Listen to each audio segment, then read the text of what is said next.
2016, right? So 2 years ago. I've been to Egypt now twice since I put this on my vision board. The first trip, my husband surprised me, and then the second trip we planned, and we took some of our friends with us, and Stephanie was one of the people that went with us. So then I have up here, of course, you know, some toys. I had a BMW 750. Anybody know a BMW 750? All right. Well, I didn't get the BMW, but I ended up getting a new car. I ended up getting a Cadillac SRX. And then after that, I had that for 2 years. My husband ended up getting a job at FCA. Any FCA people in here? All right. So my husband works at Shaft. And so now I'm driving the Chrysler vehicle, right? All right. What do you drive now? I have a Grand Cherokee. Oh, Yeah. All All right. All right now. So that means you're going to share it with me? It says profit share. Oh, okay.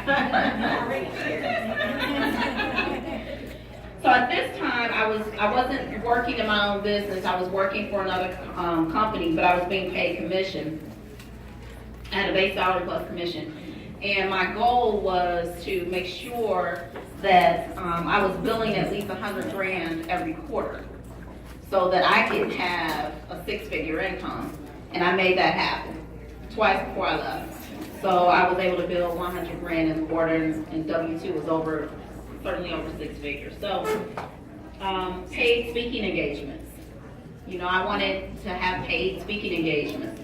I've done that in abundance. Sisterhood was very important to me. When we as women, we need to find ways to connect and bond with each other and be real with each other, you know, and stop being so afraid of being judged. So I really wanted to have authentic sisterhood and bond. Yes. And then finally, this is Michigan. And then I'm gonna take this. Thank you so much. In 2014, I competed in the Mrs. Michigan America pageant. I placed first runner-up. So, or, you know, some people say first loser.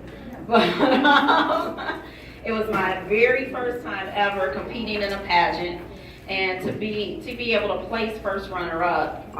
And I won the Internet Choice Award, Best Interview Awards. I won some awards with that. It was just quite an accomplishment for me, having never competed in a pageant before, never even thought about it, but to get up there and take first runner-up. So that's why that was on the board, because I said, I'm gonna go back and I'm gonna win it all. And then I started thinking about other stuff, and I was like, it's really not that important to me anymore. You know, you have to consider, sometimes your goals will change. There'll be things that'll be on your vision board that will change, and that's okay. You know, sometimes your desires change. Roll with it, right? So I took this off of my towel rack to come here today. So this is what I see every morning when I wake up. And you can see it's on a much sturdier background so that it doesn't fold. Because I want to go back and reflect on this, you know, in the next 3 years, 5 years, 10 years, and see where I was and how far I've come. Okay? So let me start here. I have on my vision board to your left, 26.2. It's a big world. Go run it. Boston Marathon. And I have these two sisters on here. I cut their heads off because I wasn't trying to necessarily invite them into my life. I wanted to invite those abs into my life though. So, and again, not focused on how I was going to get there. And it just so happens that day after Thanksgiving, I started a 40-day challenge where I would go run a mile every single day from Thanksgiving to New Year's. I never missed a day. Sometimes I ran 1 mile, sometimes I ran 6 miles. I never ever missed a day. And then I just got in a rhythm. I was like, this feels good, you know? So then I was like, I might as well keep at it. So I'm 55, 56 days in now, and I haven't missed a day of going to the gym. I was at the gym at 6 o'clock this morning for 2 hours. So eventually, we're going to see those abs, right? So again, I didn't know how it was going to happen, but God has a way of working things out and pushing you even when you're not aware of it. So my husband and I have a place in Canada. We have a little small place in Leamington, and we were looking to upgrade our place in Leamington and get something new. So that's why this trailer's here, the inside of the trailer. I have on here, take care of yourself. I keep emphasizing that we as women, we take care of everybody and everything. We carry the weight of the world on our shoulders, but we have to learn to take care of ourselves, or you don't have any energy left to take care of anybody else. You don't have nothing in reserve. You're tired, you're exhausted, so you have to take some me time and not feel guilty about it. Okay? So I still put on here sisterhood, invention, cart. Now this is interesting. So a couple years ago I had an idea about a shopping cart that I feel will revolutionize the way shopping is done. And in December, I took that idea to a company to develop a prototype. So I'm in the prototype stage right now of my idea. And, God willing, it'll retire me in the next year or so. So, I have some other things on here that were important to me. Again, at the center of it all is myself and my husband. And I have on here love, networking, lifelong journey of discovery, surrounded by loyalty, golf, happiness, peace of mind. And then here on the other side, I have all my travel destinations. Following me on Facebook, and you're on Facebook, you can connect with me at Tammy Turner page 1, 2, or 3. And hopefully you'll be able to get some inspiration from there. Like I said, do motivational notes every day. And good luck to you guys. Let's rock it out in 2018.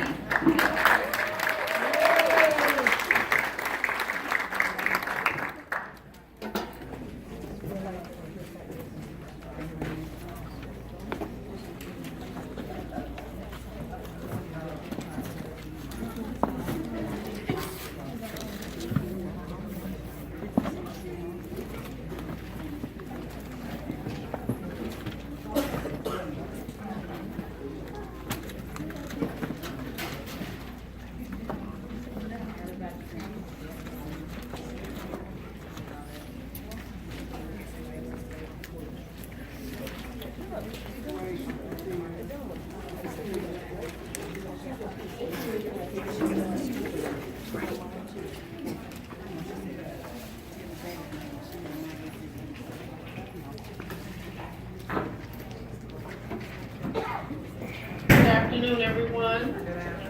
Hi, my name is Andora Campbell, and just have a few words that I want to share with you this afternoon. Just a little bit about me. I am a business owner. I worked for the Automobile Club of Michigan for 31 years. I recently retired. And one of the dreams that I had while I was working actually came to pass this past October. I'm a mother of 4 children. All of my children are doing very well. I was a sales agent for AAA. And I'm also an ordained minister and pastor. And today I will give you some natural things as well as some spiritual things. Just something to think about. How many of you in here believe that God is in control of everything?